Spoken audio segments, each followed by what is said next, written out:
deja ahí cerca y que lo deja como sueño y esperanza a uno.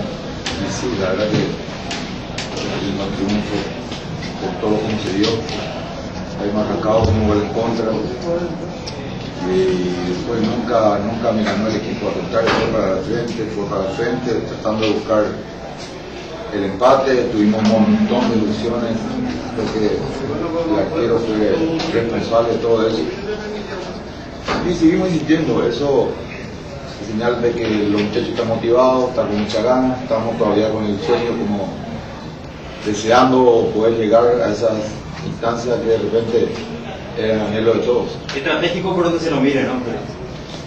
Y sí, por los 3 puntos en juego, sí, porque el puntero ya había ganado, habíamos ampliado un poquito también en el acumulativo, por todos los sentidos, por todos los aspectos creo que fue muy positivo, por la entrega que puso el equipo, nunca bajó la guardia, al contrario, siempre fue para adelante y eso es reconfortante. ¿Pero por qué se complicó tanto, profe, el partido? Porque con remate de media distancia nada más pudieron ganar. Pero si te acordarás, en el primer tiempo tuvimos 5 casi frente al arco, entrando de pared, jugando y ganando cosas, pero cuando el adversario se agrupa, cuando hay un montonamiento de gente, siempre es alternativa, pelota parada, media distancia.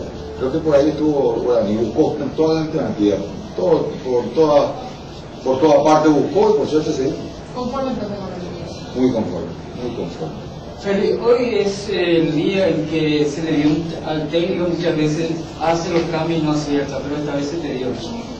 Y siempre uno busca de la banca tratar de solucionar las dificultades que está teniendo el equipo. Hay veces arriesga más lo debido, hay veces trata de cerrar un partido.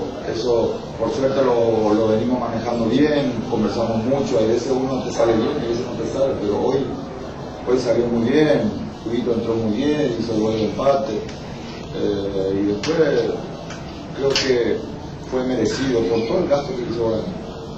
Y además la picardía de Fabio, ¿no? Y sí, él estuvo inspiradísimo hoy, el primer tiempo, hizo un montón de jugadas de gol, él con Caña, con Palacio, con Cristian Sosa, con Elvis, creo que crearon un montón de opciones, creo que tenemos jugadores desequilibrantes que puedan inventar cualquier cosa en cualquier momento y eso reconforta y nos da la esperanza de seguir soñando.